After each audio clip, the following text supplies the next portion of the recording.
반갑습니다. 할렐루야.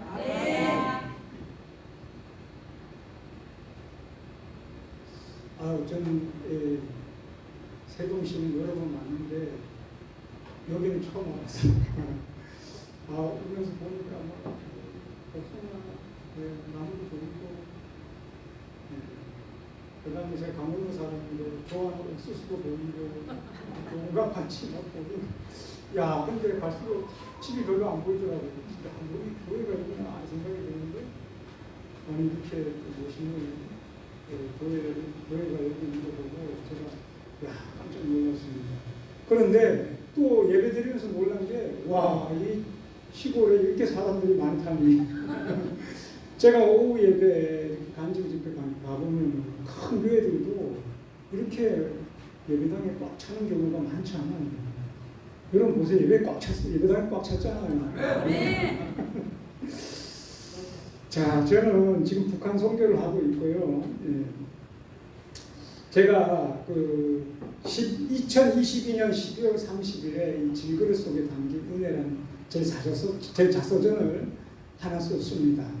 근데 그때가 제가 53세였는데 제가 지난 인생을 돌아보면서 10가지를 감사해 봤어요. 첫 번째는 내가 5번 피를 토하면서 죽을 뻔했는데 살려주심을 감사합니다. 두 번째, 약한 몸을 가지고 지혜 주셔서 연세대학교, 또 대학원, 미국 유학까지 하게 하심을 감사합니다. 세 번째, 제가 몸에 이 불치병이 있어요. 간경화. 그런데 정말 이 불치병을 가져갖고 제가 이게 결혼을 아예 저는 생각도 못했거든요. 누가 나한테 시집 올까. 근데 하나님의 은혜로 결혼하게 하심을 감사합니다. 네 번째, 결혼도 감사한데 3명의 자녀까지 주셔서 키울 수 있는 환경을 주시면 감사합니다. 다섯 번째, 이스라엘 백성을 광야에서 만나와 메추라기로 먹이셨듯이 하나님의 은혜로 모든 쓸 것을 채워주시면 감사합니다. 여섯 번째, 질그릇같이 연약한 몸으로 그동안 대학교에서도 사역하게 하시고, 그 다음에 지역교회에서 부목사로, 또 미국에서 이민 목회로, 한국에 와서 또 개척 목회, 지금 북한 선교로 다양한 목회를 경험하게 하시면 감사합니다. 일곱 번째, 병든 자의 마음, 가난한 자의 마음, 절망과 고통이 무엇인지, 실패와 좌절이 무엇인지 알게 하심을 감사합니다. 여덟 번째, 좋은 만남들을 주시고 글 쓰는 재주를 주셔서 책을 출간하여 작가와 강사의 길을 열어주시면 감사합니다. 아홉 번째, 질병과 가난을 바라보고 좌절과 절망으로 무기력에 있던 나에게 은혜 주셔서 일어서서 다시 시작할 수 있는 힘을 주시네 감사합니다. 열 번째, 제 가운데 지옥 갈 수밖에 없었던 나를 구원해 주시고 하나님의 자녀 삼아 천국 가게 하심을 감사합니다. 할렐루야. 여러분도 여러분의 인생을 돌아보면서 한번 감사해 볼 수 있기를 바랍니다. 감사로 제사를 드린 자가 하나님을 영화롭게 한다고 했어요. 여러분, 감사할 때 감사한 일이 자꾸 생기고요. 감사하면 하나님과의 관계가 좋아지고 사람과의 관계도 좋아집니다. 그러므로 매일 3번씩 감사할 수 있기를 바랍니다. 제가 이 시간 어떻게 예수 믿고 새 사람이 되었는지를 간증하도록 하겠습니다. 여러분, 그 인생에 어려운 문제가 생기거나 고민이 생기면 여러분 어떻게 하십니까? 여러분이 예수 믿기 전에 어떻게 하셨어요? 여기 절이 많다더라고요. 절도 갔을 거고, 무당 점장에도 찾아갔을 거고. 근데 제가 이제 방송에 보니까 유명 연예인이 글쎄 무당 옷을 입고 말이야. 사람들이 고민을 상담하러 오면 그 고민을 들어주고 상담을 해주더라고요. 제가 그런 프로를 보면서 저런 프로가 자꾸 나오면 사람들이 어려운 일이 생기면 무당 점쟁이 찾아갈 텐데 정말 안타깝다. 아니, 우리 목사님의 옷을 입고 그 상담을 해줘야 될 텐데 빨리 우리 프로가 바뀌어야 돼요. 근데 이런 그 방송의 영향인지 몰라도 요새 타로 좀 보는 곳이 많고요. 대학가에도 그런 곳이 엄청 많아요. 젊은 사람도 굉장히 많이 가요. 그런데 여러분, 과연 그게 효과가 있겠습니까? 근데 여러분, 그 진짜 무당과 점쟁이는요, 그 속에 악한 영이 들어있어. 귀신이 들어있어. 아주 귀신같이 과거를 알아맞혀요. 그 사람들이 깜짝 놀라는 거야. 야, 저 무당 점쟁이가 용하다. 저기 뭔가가 있는 것 같거든. 그래서 그 사람들 말을 계속 듣고 그 말에 의지해서 따라가다가 결국은 어떻게 가면 됩니까? 인생이 망가지는 거예요. 네? 여러분, 그게 바로 사단의 전략이죠. 그래서 그 성경에 보니까 하나님이 그들과 접촉하지 말라고 했어요. 우리 성경 한번 읽어봅시다. 신명기 18장 9절에서 12절. 네. 신명기 다 여기 잘 안 보이나? 자, 한번 읽어보실래요? 시작. 내 하나님 여호와께서 내게 주시는 땅에 들어가거든 너는 그 민족들의 가증한 행위를 본받지 말 것이니 그의 아들이나 딸을 불 가운데로 지나게 하는 자나 점쟁이나 기륭을 말하는 자나 요술하는 자나 무당이나 진언자나 신접자나 박수나 초혼자를 너희 가운데 용납하지 말라. 이런 일을 행하는 모든 자를 여호와께서 가증히 여기시나니 이런 가증한 일로 말미암아 내 하나님 여호와께서 그들을 내 앞에서 쫓아내시느니라. 여러분, 이 구약 성경이 수천 년 전에 쓰여졌는데 그 당시에도 이런 무당, 박수, 신접한 사람 이런 사람들이 엄청 많았다는 거예요. 그래서 하나님이 이 사람들을 가증히 여기신다 이렇게 얘기했어요. 여러분, 목사는 누구의 종이죠? 하나님의 종. 이 무당과 점쟁이는 누구의 종입니까? 그렇죠. 그래서 하나님이 그들을 가증히 여기신다. 그들을 쫓아내라. 근데 우리가 예수 믿는 사람들은 어떻게 됩니까? 그들을 불쌍하게 여기고 그들을 기도해서 예수 믿는 사람으로 만들어야 될 줄로 믿습니다. 그래서 예수 믿는 사람들이 무당과 점쟁이한테 가서 상담하는 것은 우상 숭배하는 거죠. 여러분, 최고의 신을 모시고 있는 사람이 가장 저급한 귀신에 사로잡힌 사람에게 가서 상담하는 게 말이 됩니까? 그런데 그런 사람들이 의외로 많아요. 교회 안에도. 제가 왜 이런 얘기를 하냐면은 저희 집안이 어려서부터 우리 부모님이 두속신앙을 받았어요. 그래서 이 귀신 때문에 어려움을 많이 겪었어요. 그래서 집안이 우환이 끊이지 않았어요. 그래서 제가 어려서부터 몸이 많이 약해가고 우리 부모님이 굉장히 걱정을 많이 했는데 사람들이 그 무당을 수양 엄마로 둬라. 그래야지 명이 길어진다. 이래갖고 제가 졸지에 그냥 그 수양 엄마를 무당으로 제가 삼아줬어요. 우리 부모님이. 그래갖고 제가 새해만 되면은 그 무당 수양 엄마한테 가서 세배 드리고 그러면 저한테 가서 저 산당에 가서 저를 세 번 하고 오라는데 산당에 가면 여러분 안 가봤죠? 그 가면 무서운 그림들이 굉장히 많았어요. 그만 무서워갖고 저를 막 세 번 하고 막 미친듯이 도망오고 이랬거든요.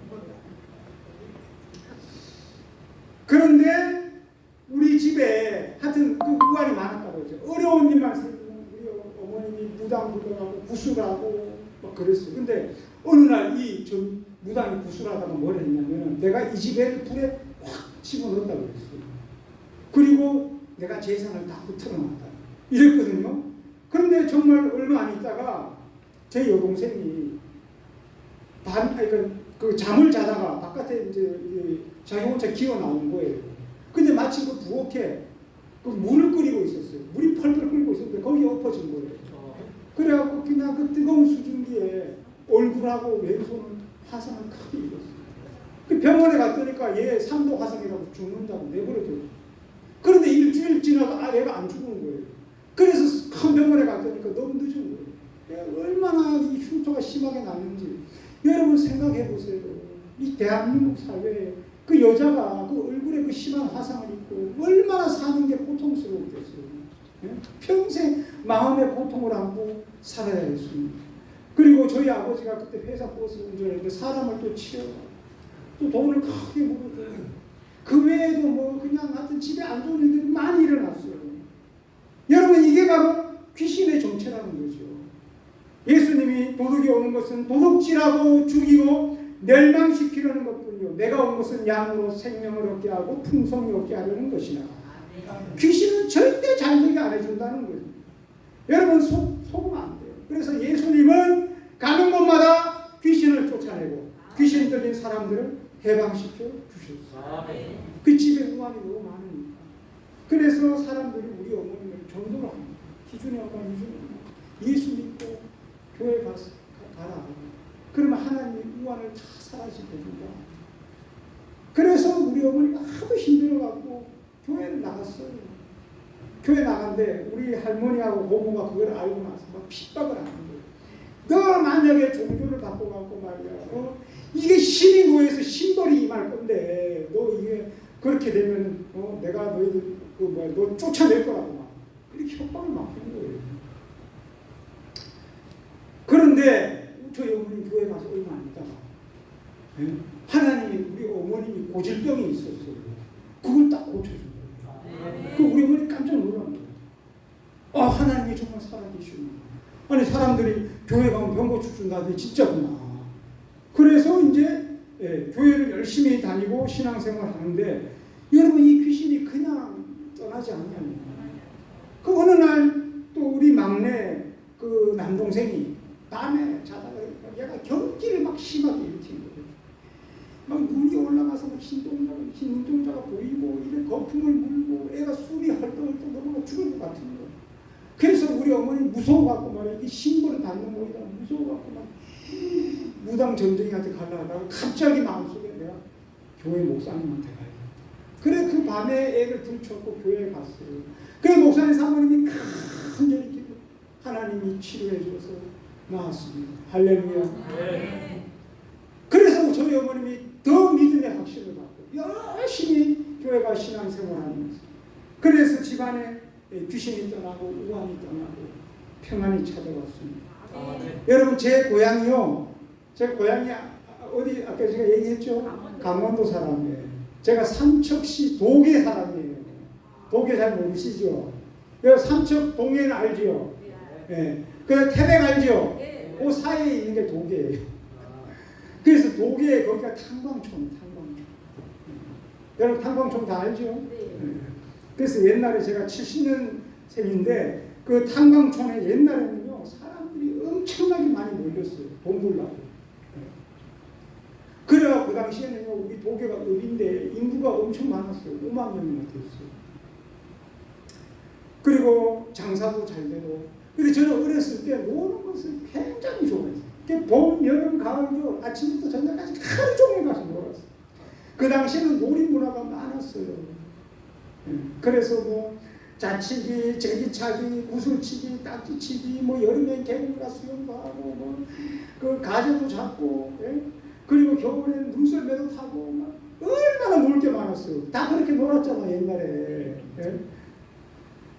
그러니까 제가 공부를 잘했을까요? 못했을까요? 못했어요. 어떤 사람은 공부 잘했을 거예요. 내가 천재인지 아닌가요? 공부를 못해갖고 초등학교 5학년 때까지 상을 한 번도 못 받았어요. 근데 제가 사남매 중에 장남이고 우리 이씨 가문의 종손이에요. 저희 아버지가 애가 큰일이야 이거 종손인데 애가 공부를 못하니까 걱정인 거예요. 그래서 한 번은 나를 불러서 이러는 거예요. 야 희준아 네가 상을 한 번만 받아오면 내가 자전거를 사주겠다. 여러분 지금이야 자전거 얼마 그래요. 그 당시 1982년도 그 도계 탄광촌에 자전거가 얼마나 귀했겠어요. 그 친구들 자전거 타는 모습은 그렇게 그게 부러웠어요. 갖고 싶었답니다. 그래갖고 내가 인생 최초로 결심을 한 거예요.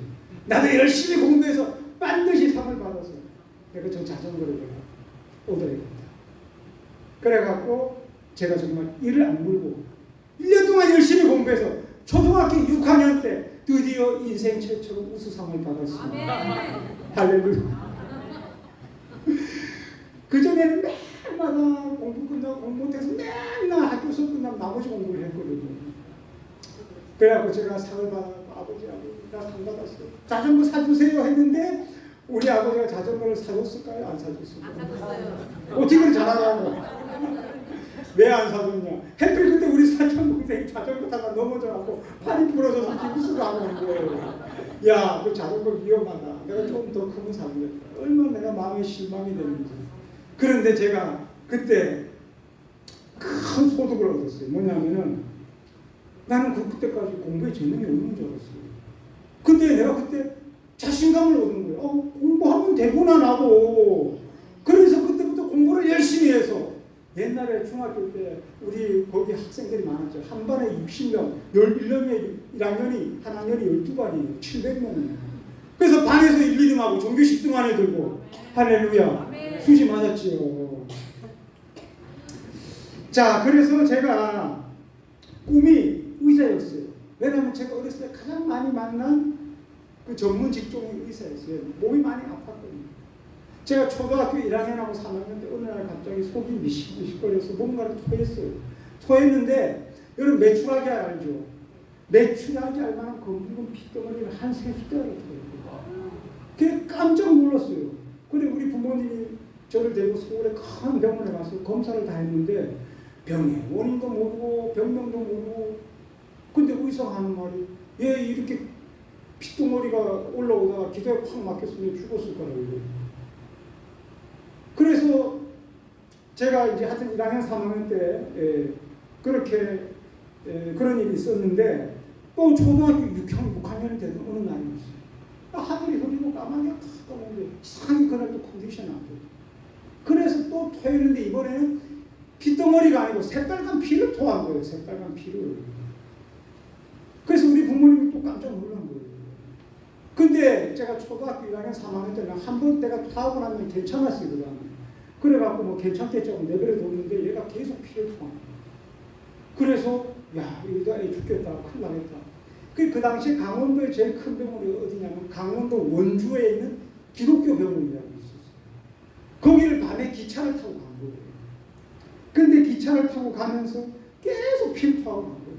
우리 어머니 너무 무서워갖고 얘 이따 죽을 것 같으니까 영무원한테 의사 간호사 좀 불러달라고. 근데 의사 간호사들이 왔는데 뭐 아무 의료 장비가 없는데 할 방법이 없어요.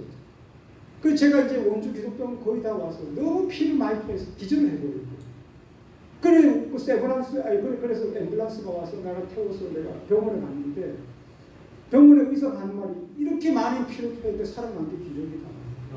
그래 다 이제 검사를 했는데 병명이 뭐냐? 위에 구멍이 났어. 위궤양에 걸린 거예요. 아니 여러분 초등학교 6학년이 아니 내가 그 당시에 내가 술 한 모금도 입에 안 넣었어요. 옛날에 술 많이 마신 분들은 위에 위궤양 걸려서 위에 구멍이 나잖아요. 근데 나는 그런 것도 없었어요. 근데 왜 위에 구멍이 나와? 그래서 대수술을 해야 돼. 위를 반 잘라내야 돼. 10시간 넘게 수술해요.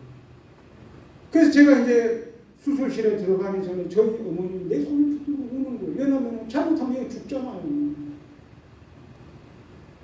그래서 제가 나도 모르게 우리 어머니 손을 붙들고 있어. 엄마 걱정하지 마. 하나님이 날 살려줄 거예요. 나도 모르게 그런 얘기를 했어요.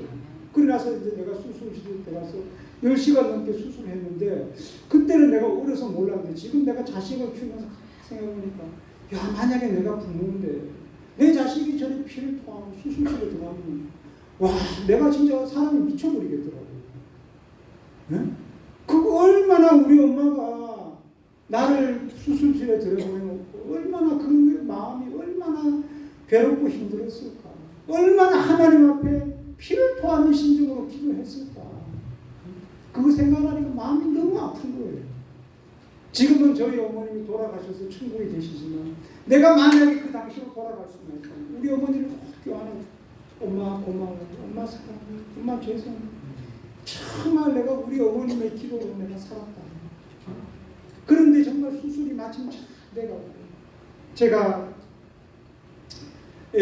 정말 살아났습니다. 근데 제가 퇴원을 했는데 이 대수술을 받다 보니 후유증이 심한 거예요. 그래서 몸이 꼭 꿇어들었어요. 그래 몸도 많이 약해지고 또 의사가 먹는 거를 조심해야 된다고. 심한 운동하면 안 된다고. 뭐 이렇게 해서 예전처럼 애들하고 마음껏 뛰어놀지도 못하고. 그래서 제가 그때부터 소극적이 돼갖고요. 앉아서 공부만 했어요. 왜냐하면 제가 예체능에 재능이 없었어요. 아까 여기 찬양 잘 노래 잘하시더라고요. 난 노래를 너무 못 부르고 음치야. 어디 그 소풍이나 이런 데 가면 노래 시킬까봐 무서워. 그림도 엄청 못 그리고 이제 못 풀고 붓글씨를 1년 배우는데 아무리 붓글씨를 써도 붓글씨도 안 늘고 몸이 약하니까 운동도 못하고. 예? 그래서 내가 우리 어머니께 그랬어요. 엄마 나는 왜 이렇게 재주가 없냐. 그랬더니 우리 어머님이 야 무재주가 상팔자다. 나를 위로하려고. 그래서 제가 할 수 있는 게 공부밖에 없어서 앉아서 공부만 하다 보니 공부를 잘할 수밖에 없고. 여러분 자녀들 키우시죠. 그러니까 자녀들 잘하는 거, 재능 있는 거, 이런 거를 투자해 주시기 바랍니다. 당시에 강원도에 제일 좋은 고등학교가 강릉고등학교였어요. 그래서 강릉고등학교 출신들이 서울대 연구대를 많이 왔어요. 그래서 내가 이제 꿈이 의사가 되기 위해서 내가 독일 중학교를 졸업하고 강릉고등학교 시험을 봐서 거기 입학을 했어요. 정말 큰 꿈을 안고 내가 저기 명문고등학교 가서 열심히 공부해서 내가 좋은 대학 가서 의사가 되리라. 최초로 내가 이제 우리 부모님을 떠나서 타지 생활을 한 거예요. 근데 막상 학교에 가서 공부를 하는데 제가 시험을 보고 나서 출국을 했어요. 전교 700명 중에 100등 안에 겨우 들었어요. 근데 그것도 점점 시간이 지나면서 점수가 점점 떨어지더니 나는 반에서 전교 중간밖에 안 돼요. 왜냐하면 강원도에서 공부 잘하는 애들만 모아서 경쟁을 시키니까 이게 안 되는 거예요.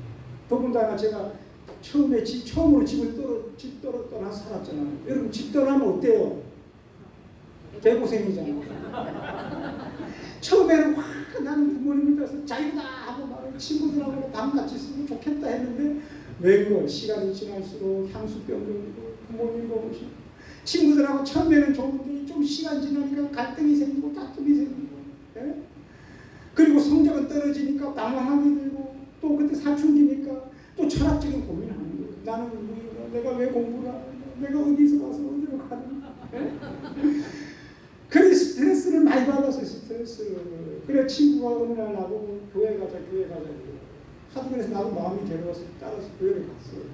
마침 토요일 학생부 예배 갔더니까 전도사님이 날 보고 복음에 대해서 들어봤냐고 묻더라고요. 근데 나는 초등학교, 중학교 때 교회를 열심히는 안 다녔지만 교회를 좀 다녔어요. 그런데 저는 교회가 재미있어서 놀러 가요. 그럼 과거에 제일 재밌는 곳이 어디였습니까? 교회 가면 뭐 무슨 문화회 방송하고 무슨 행사를 많이 하잖아요. 부활절 행사, 크리스마스 행사, 뭐 게임도 많이 하고 막 누나들이 잘해주고 이러니까 그 재미있어 뭐 재미로 간 거예요. 나는 하나님이 뭔지도 모르고 복음이 뭔지도 모르고 아무것도 몰라요. 나는 복음에 대해 모른다고 했더니 그 전사님 복음을 쏟는 것이 천지창조부터 하나님의 에덴 동산을 짓고 인간의 창조로 인간이 죄를 지어서 뭐 원죄를 갖고 뭐 태어나서 다 죄 짓고 뭐 죽어서 다 심판받아 지옥에 떨어지고 근데 뭐 예수님이 오셔갖고 우리 모든 죄를 짊어지고 십자가를 지고 죽어서 누구든지 회개하고 예수 믿으면 죄사함 받고 하나님 자녀되고 천국 간다 막 쫙 전하는 거예요. 그 나보고 이러는 거예요. 와 이제 회개하고 예수를 믿으래요. 그래갖고 내가 이제 마룻바닥에 무릎을 꿇고 회개하려고 이렇게 무릎을 꿇었는데 제가 그런 생각이 들어요. 아니 나 같은 모범생이면 죄가 있나? 근데 사람이 털어서 뭔지 안 나는 사람이 없어요. 생각하니까 옛날에 잘못된 게 생각이 나요. 우리 어머님이 슈퍼마켓을 운영했거든요. 가끔가다 저한테 가게를 맡길 때가 있어요. 그 고양이한테 생선을 맡기는 거 똑같아. 내가 돈통에 돈을 훔쳐가지고 오락실에 가서 오락을 열심히 그거 잘못했더라고. 그래서 회개하고 또 옛날에 우리 어렸을 때 남의 그 과일밭에 가서 서리를 그렇게 많이 했어요. 포도 훔쳐먹고 딸기 훔쳐먹고 옥수수 훔쳐먹고 야 그것도 잘못했다. 그거 회개하고 이것저것 회개하고 나서 제가 전사님한테 저 다 회개했는데 하니까 야 축한받아서 너 이제 회개하고 예수 믿으니까 너 천국 간다. 근데 내가 진짜 실감이 안 나는 거예요. 그 주일날 교회를 갔는데 막 사람들이 예배를 드리고 오늘 막 할렐루야 아멘 막 하나님 아버지 막 했는데 나는 그게 아무리 하나님 아버지를 하려 해도 그게 안 나오는 거예요. 할렐루야 아멘이 안 나와요. 왜 나는 물과 성령으로 거듭나지 않았습니까? 그러면서 아니 집에 아버지 두고 왜 하나님을 아버지를 하고 말이야. 그래도 목사님이 막 설교를 하는데 무슨 얘기인지 하나도 못 알아듣겠는 거예요. 성경책을 한번 읽어봤는데 너무 어려워. 도대체 무슨 말인지 몰라요. 야, 그래서 그리고 제가 또 이해가 안 가는 게, 아니 2000년 전에 이스라엘에 그 예수라는 분이, 아니 그분이 십자가에 피 흘린 거하고 내가 죄사함 받는 거하고 무슨 상관이 있나, 이런 생각이 드는 거예요. 그래서 교회 좀 다니다가 재미가 없고 시간 납니다. 그래서 교회는 안 다녔어요. 그래서 제가 이제 그 겨울방학 때, 1학년 겨울방학 때 이제 집에 안 가고 내가 그 하숙집에 남아서 열심히 공부했거든. 그러다 어느 날 내가 친구가 놀러 왔어요. 그래서 집에서 씨름을 하다가 넘어졌는데 발가락에 금이 간 거예요. 그 발이 퉁퉁 붓더라고요. 그 병원 가서 깁스를 하고 왔는데 집에 왔는데 이상하게 또 컨디션이 안 좋아. 또 뭔가를 토했는데 피를 또 토한 거예요, 제가. 내가 깜짝 놀랐어요. 아니 내가 위궤양 분명 수술했는데 왜 내가 또 피를 토하지? 이거 위궤양이 재발했나? 아니 위를 반 잘라냈는데 또 위궤양 재발하면 나는 이건 뭐 죽는 거 아니에요, 이게. 그래 막 무섭더라고. 그래서 또 서울의 큰 대학병원에 가서 또 검사를 다 했는데 이게 뭐냐, 병명이 뭐냐, 식도 정맥이 터져버린 거예요. 식도 정맥류에 걸린 거예요, 제가. 그래서 저는 그게 왜 생겼는지 몰랐어요. 근데 제가 대학교 가서 이제 군대 가기 전에 신검 맞잖아요. 그런데 그 대학병원에 가서 내가 이제 그 예전에 그 검사 받은 게 있잖아요. 내가 진단서를 때려봤거든요. 그러니까 그 과장님이 그 진단서에다 병명에다가 뭐라 써주냐면 간경화라고 딱 써주는 거예요. 내가 깜짝 놀랐어요. 내가 간경화 환자냐고. 자네 그 간경화 때문에 식도 정맥류가 생기는 거예요. 이러는 거예요, 제가. 근데 그 당시에는 고등학교니까 얘가 어리니까 내가 충격받았고 얘기를 안 한 거예요, 과장님. 그런데 여러분 생각, 정맥이 막 쏟아서 피가 막 올라오잖아요.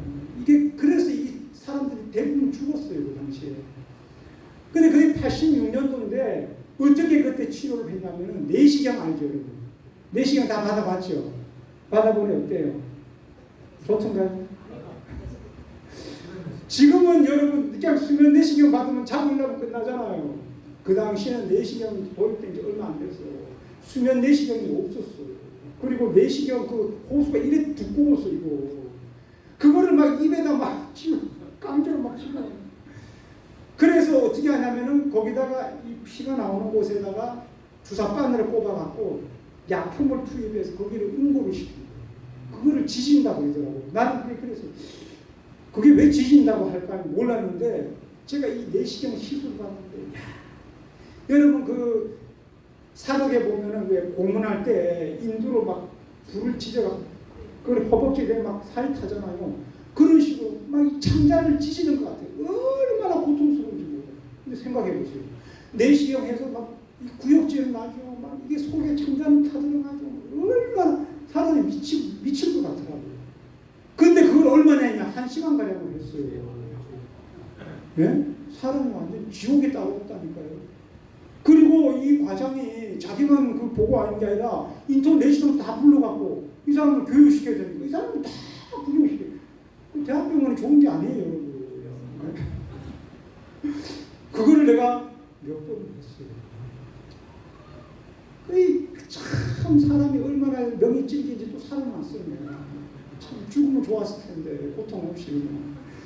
그런데 또 살아났는데 제가 병원에 입원해 침대에 누워 있으면서 인생의 회의가 드는 거예요. 아니 내가 이때까지 담배 한 모금 안 피우고 말이야, 술 한 모금 이래 안 되는데 왜 나는 무슨 죄가 많아서 무슨 이렇게 재수가 없고 이렇게 운이 없어. 나는 위에 구멍이 나고 식도 정맥이 터지고 나는 왜 이리 목숨병이 걸려서 나는 왜 이리 고통. 그 친구들이 운동장에서 건강하게 뛰면 그렇게 부러운 거예요. 그때부터 내 마음의 빛이 사라지고 어둠만이 다 꿈도 사라지고 학교 다닐 의욕도 없고 살아갈 의미도 없고 몸이 다 망가졌는데 무슨 의욕이 생기겠어요. 그래서 제가 강릉고등학교를 자퇴하고 도계로 다시 오는데 우리 어머니가 택시 안에서 우시더라고요. 왜 우리 아들은 이 목술병에 걸려 고통을 겪고 왜 이 좋은 고등학교를 자퇴를 해야 됩니까?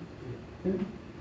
그래서 제가 이제 도계로 와서 우리 부모님께 그랬어요. 나는 이제 학교 안 다니겠다.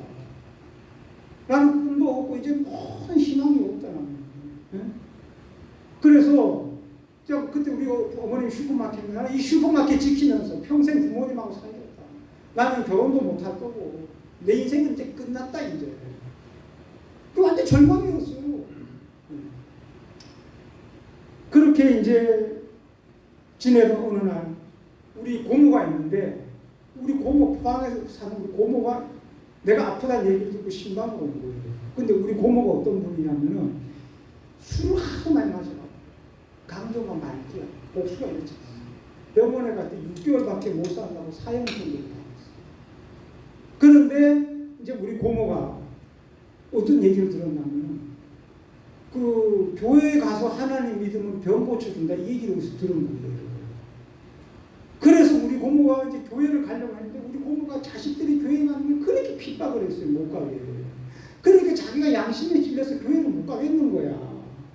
그래갖고 밤에 새벽에 몰래 교회 가서 참 구석에 앉아갖고 찬양 부르고 말씀 듣고 기도하고 그러다 어느 날 성령의 불이 임해갖고 병이 다 나아버렸어요. 할렐루야. 여러분 이거 실화예요. 네? 그래서 우리 고모가 예수에 미쳐버렸어요.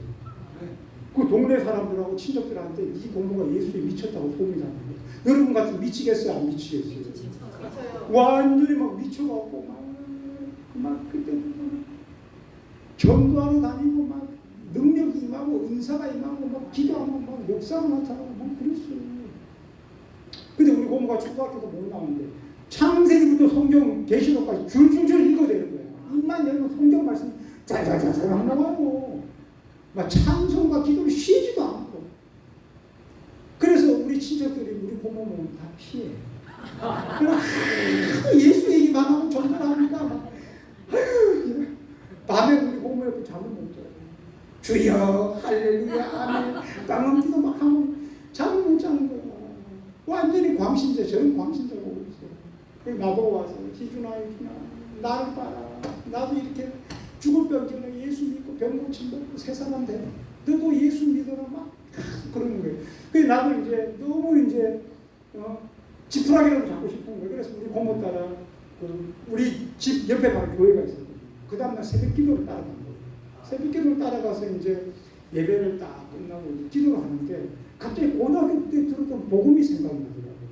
근데 내가 그게 무슨 의미인지 몰랐는데 갑자기 내가 죄인이고 내 죄 때문에 예수님이 십자가에 피 흘려 죽었구나. 이게 깨달아지더라고요. 그래서 우리 고모는 이제 포항에 갔어요. 근데 나는 뭔가 내 마음속에 뭔가 와닿았거든요. 그래서 그 다음부터 내가 스스로 혼자서 매일마다 새벽 기도를 간 거예요. 새벽 기도를 갔는데 근데 이제 이상하게 목사님 말씀이 그게 어느 순간부터 마음이 이렇게 부딪혀오고 그게 깨달아지고 그리고 찬송과 복음성과 가사가 다 내 얘기를 하는 것 같아요. 천부여 의지없소서 주 나를 박대하시며 나 오죽하고 세상에서 방황할 때 나 주님을 몰랐네. 병든 몸과 상하며 위로받지 못해 나 같은 죄인 살기 눈물이 막 폭포수같이 쏟아지는 거예요. 내가 드디어 성령을 받고 오늘 무슨 소리했죠? 성령을 받아요. 성령을 받고 회개가 폭포주가 써있는 성령을 받고 완전히 내가 새 사람이 됐습니다. 그래서 제가 예전에는 은혜 받고 나는 거예요. 성령 은혜 받고 예전에 성경책이 너무 오래서 무슨 말인지 하나도 몰랐거든요. 근데 성경이 막 읽으니까 막 깨달아지고 믿어지고 꿀송이같이 달고 할렐루야. 그 성령 받은 사람하고 안 받은 사람하고 하늘하고 땅 차이예요. 자, 그러면서 내 마음에 어둠이 걷히고 희망의 빛이 비치기 시작했어요. 어느 순간 저는 그리스도인이 되어 있었습니다. 물과 성령으로 거듭난 새 사람이 되었어요. 절망과 원망과 어둠은 물러가고 희망과 꿈이 내 마음속에 잉태되기 시작했습니다. 하나님이 날 도와주시면 무엇이든지 할 수 있다는 자신감과 믿음이 생겼어요. 예전에는요 세상이 너무너무 커요. 내 자존감과 내 자신감은 바닥을 치고 나는 먼지만도 못한 분, 나는 쓸모없는 인생. 그런데 전지전능하신 하나님이 나를 사랑하시고 나와 함께 하시고 그 하나님이 나를 도와주신다는 믿음이 내 마음속에 가득 차니까요. 와, 막 세상에 겁날 게 없는 거예요. 자신감이 막 팍 차오르는 거예요. 네? 이 세상 세상이 막 내 손아귀에 막 잡히는 것 같아요. 그리고 세상에 나갔더니 그전에는 아무기고 캄캄하고 회색빛 세상에 새하늘 색감이 펼쳐지고 너무 아름다운 거예요. 막 천지 만물이 춤을 추는 것 같고 막 완전히 막 그래서 너무 기뻐갖고 막 찬양스럽고 막 춤추고 난리가 났어요. 내가 이제 광신자가 되버렸어. 그리고 질병과 고난도 나를 구원하기 위한 수단이었다고 깨닫고 나니 모든 게 감사해요. 나는 밭에 감춘 보화를 발견한 사람처럼 천국을 발견하고 너무 흥분했어요. 여러분 전 세계 80억 인구가 지금도 진리를 찾아 행복을 찾아 저 천국을 찾아 얼마나 많이 방황합니까? 예? 그런데 나는 그것이 천국과 진리와 행복이 바로 예수 안에 있다는 걸 발견한 거예요. 그때. 그러니까 내가 얼마나 기쁘겠어요. 그러니까 제가 얼굴이 해같이 빛나고 그렇게 기쁘고 항상 기뻐하고 쉬지 말고 기도하는 범사에 감사라. 이게 자동으로 되는 거예요. 그 성령 받아야 된다니까요.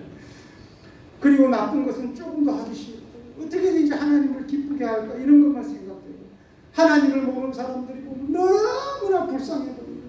그리고 예전에 미워했던 사람들 그렇게 사랑스러워 보여요. 저는 마침내 새 사람이 되었습니다. 그런즉 누구든지 그리스도 안에 있으면 새로운 피조물이라 이전 것은 지나갔으니 보라 새 것이 되었다. 여러분 주변의 삶의 고통과 힘들어하는 분들에게 예수 그리스도를 전할 수 있기를 바랍니다.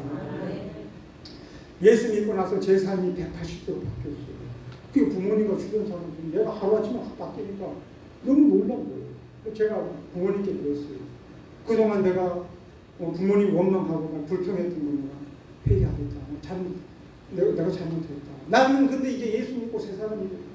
내가 다시 고등학교 가서 열심히 공부해서 내가 훌륭한 사람이 되겠다. 자, 그리고 나서 제가 다시 고등학교를 갔어요. 근데 제가 예전에 그 학교에 가기 싫었던 이유가 있었어요. 요즘 보니까 요즘 최고 인기 있는 드라마가 뭔지 알아요? 예? 그 김부장이라고 들어봤어요? 나는 거기 있잖아요. 거기 액션이 많이 나오잖아요. 그런 액션 드라마, 액션 영화를 매일 학교에서 라이브로 봤어요. 지금 뭔 말인지 이해 못하시죠? 맨날 학교에서 학교 폭력이 일어났다고 맨날 패싸움했다고요. 여러분 도계가 탄광촌이니까 얼마나 사람들이 거치고 자기도 거칠어요. 여러분 학교에 가면 왜 우리 서클 활동하잖아요. 네? 다 무슨 클럽 활동하잖아요. 거기는 다 폭력 서클이야. 징기스칸 야생하고 패싸움하고 네?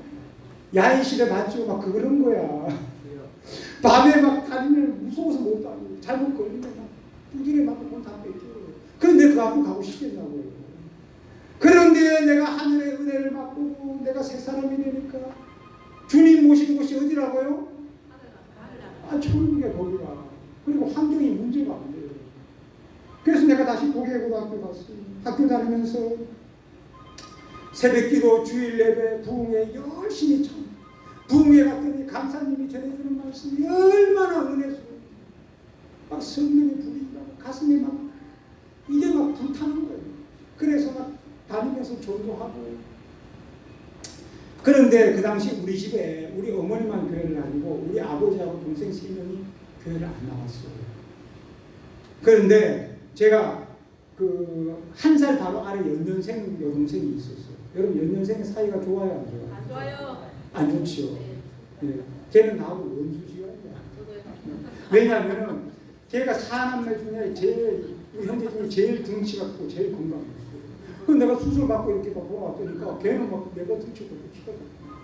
그리고 저쪽에 그 동네 사람들이 뭐라 하냐면은 날 보고 동생이라고 걔하고 누나라고. 그 사춘기 얼마나 예민해요. 막 듣기 싫은 거야.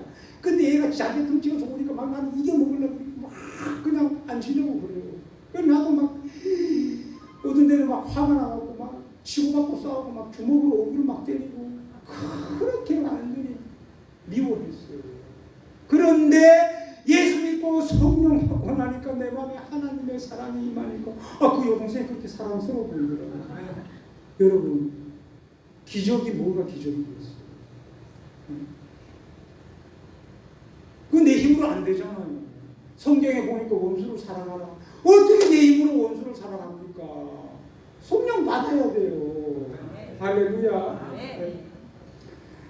그래서 제가 그때부터 여동생에게 잘해줬어요. 말도 따뜻하게 하고 친절한 행동을 하고, 그리고 신발 사람한테 쫓아가서 신발도 골라주고. 우리 여동생 친구들이 야, 니네 오빠 되게 자상하다면서 나한테 관심을 갖더라고요. 근데 오늘 우리 여동생이 나한테 와서 이렇게 고백을 해요. 오빠, 나한테 왜 이렇게 잘해주느냐. 나는 오빠가 나한테 너무 잘해줘서 오빠의 옛날 모습을 다시 줘. 나는 감동받았다. 나도 이제 예수 믿고 교회 가겠다. 할렐루야. 여러분, 원수를 사랑하면 어떻게 됩니까? 원수가 감동을 받고 예수를 믿고 친구가 되는 거예요. 할렐루야. 그리고 예수 믿고 성령 받으니까 공부가 잘 돼요. 그럴 수밖에 없죠. 내 성령 충만하니까 마음이 기쁘고 편하고 스트레스가 사라지니까 머리가 맑아지고 집중력이 생기잖아요. 네? 아니, 고등학교 3학년 애들 와서 좀 들어야 되는데. 그 제가 고등학교 2학년 때 이제 그 강릉고등학교 도교고등학교 갔더니 그 담임 선생님이 야, 이 강릉고등학교에서 너무 공부를 못해서 아무리 공부 열심히 해도 내신 1등을 못 받는다. 그래서 제가 아이고 2등급이나 받아야겠다고 포기했어요. 근데 그 당시 학교 수업이 끝나면 밤 10시까지 나가서 야간 자율학습을 했잖아요. 여러분 중에 야간 자율학습 했잖아요. 맞죠? 네. 근데 제가 야간 자율학습을 했는데 부흥회가 막 열리잖아요. 부흥회가. 그럼 저는 야간 자율학습 빼고 부흥회를 가고 싶은 거예요. 그래서 내가 담임 선생님한테 저 부흥회를 보내달라 했더니 이 담임 선생님이 안 믿는 사람이야. 그러니까 나보고 이러는 거예요. 야, 내가 이때까지 학교 선생하면서 말이야, 교회 열심히 다니는 학생들 치고 좋은 대학 가면 한 명도 못 갔다. 안 보내주는 나를. 그래서 내가 선생님, 저는 교회 다니지만 열심히 공부해서 좋은 대학 갈 자신이 있으니까 나를 좀 보내달라고 계속 쫄랐더니 선생님이 가라고 하더라고요. 그래서 제가 그랬어요. 만약에 내가 좋은 대학 가면 선생님 교회 나올 거냐 하니까 자기 교회 나오겠다고. 그래서 내가 이 선생님을 전도하기 위해서 더 그냥 공부를 열심히 했거든요.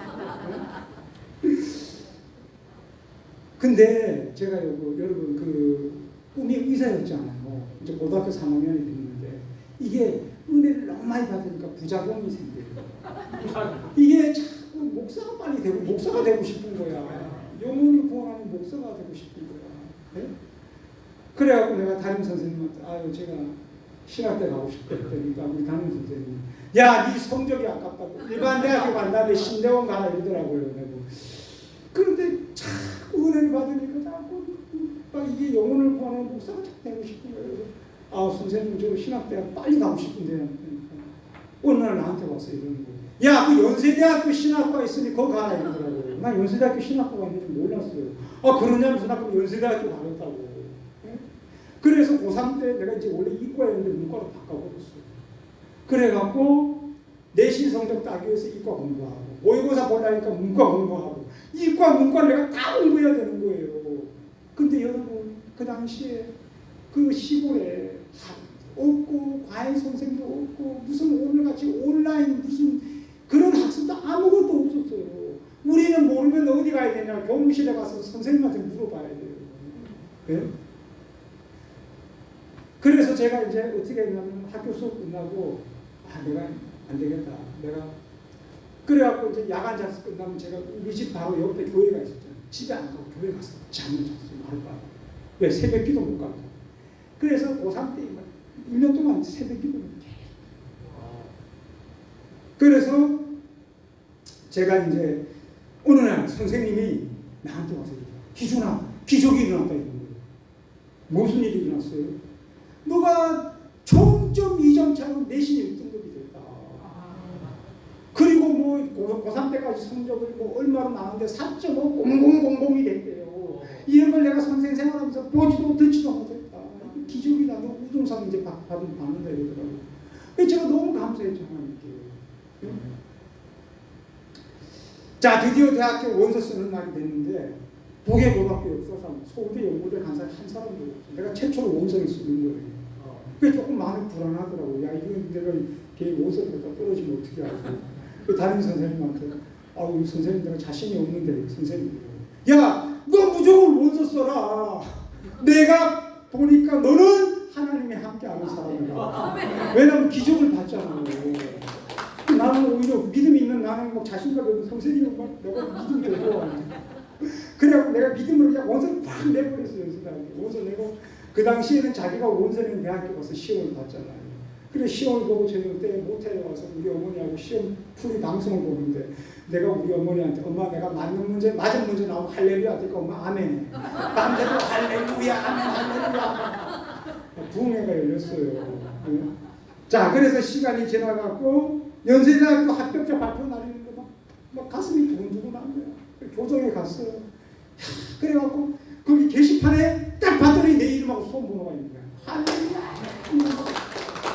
제가 막 소리를 지르면서 너무 감사해요. 그래서 이제 부모님하고 학교에 연락을 했죠. 박수 뒤집혔어요.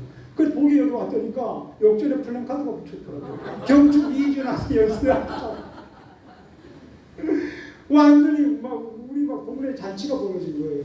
우리 부모님이 너무 기뻐하시고 그래서 막 담임 선생님하고 선생님들하고 마을분 초대해서 마을 잔치를 벌였어요. 자 여러분 우리 담임 선생님 교회 나왔을까요? 안 나왔을까요? 나왔습니다. 당연히 나와야죠. 내가 왜 약속을 하는데. 그리고 우리 아버지 교회 나왔을까요? 안 나왔을까요? 아니 이제 연세대학교 신학부인데 이제 안 나올 수가 없는 거야. 그래 우리 아버지가 이제 친척들 다 모아놓고 야 이씨 가문의 종손이 이제 연세대학교 신학부 가서 앞으로 목사가 되는데 제사 다 없애치우자. 그 제사 다 없애치웠어요. 그 동생들도 막 오빠가 막 다 좋은 데 가니까 다 교회 나온 거야. 할렐루야. 여러분 제가 불과 2년 전만 해도 몸과 마음이 만신창이해요. 모든 꿈과 의욕을 잃어버리고 인생을 포기했던 사람. 저희 어머님은 제가 강원고등학교 자퇴하고 떠나오면서 눈물을 흘렸어요. 그런데 제가 예수 믿고 성령을 받는다고 하나님의 자녀가 되고 새로운 존재가 되자 하루하루가 감사와 기쁨과 기적의 연속이었어요. 공부를 포기했던 제가 하나님의 은혜로 연세대학교 합격했어요. 근데 제가 진리를 깨달았어요. 자 한번 파워포인트 한번 띄워보세요. 그때 제가 깨달은 진리가 뭐냐? 실패와 좌절과 절망은 환경에서 오는 문제가 아니라 마음에서부터 오는 문제. 마음이 무너지고 꺾이면 모든 것이 무너지고 아무것도 할 수가 없는 거예요. 그래서 성경에 잠언 4장 23절에 보니까 모든 지킬 만한 것 중에 더욱더 내 마음을 지켜라. 생명의 근원이 여기서 나옵니다.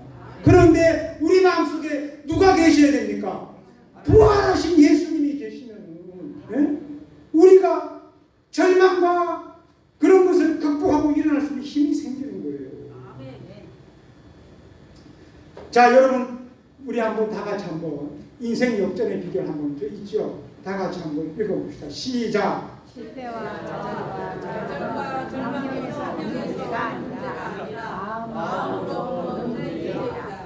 내 마음의 부활에 예수님이 계시면 어떤 것으로도 발생하지 않다. 내게 능력 주시는 자 안에서 난 모든 것을 할 수 있다. 자 한 장 넘겨보세요. 자 오른손 들고 한번 외쳐봅시다. 시작. 빛은 어둠을 이겨냅니다. 다 같이 희망은 절망을 이겨냅니다. 부활은 죽음을 이겨냅니다. 빛, 희망, 부활은 오직 예수 그리스도에게만 있습니다. 할렐루야. 저는 고등학교 때 예수님을 만나고 새로운 사람, 새로운 존재가 되다 내 앞에 새로운 인생이 펼쳐졌어요. 이제 그 고등학생이 30년이 흘러 50대 중반이 그동안 얼마나 많은 일이 일어났겠어요. 그런데 그 자세한 내용은 제가 요 책에 다 기록해놨습니다. 관심 있는 분은 책을 읽으시고 내만 읽을 뿐만 아니라 좀 전도를 하셔요. 예. 예. 그런데 제가 2016년 3월 달에 또 피를 토했어요. 죽다 살아났어요. 그래갖고 내가 아이고 이제는 도저히 목회를 못하겠다. 그래서 목회를 다 그만두고 하나님이 북한 선교로 불러서 2017년부터 기동 동족 선교의 한국 지부장으로 섬기게 되었습니다. 할렐루야. 우리 찬양 한 장 부르고 기도하겠습니다. 예, 예수로 나의 부르 삼고 우리 찬양 같이 부르고. 찬양팀 같이. 예, 예수로 나의 부르 삼고 오늘 이 주신 말씀 한번 생각하면서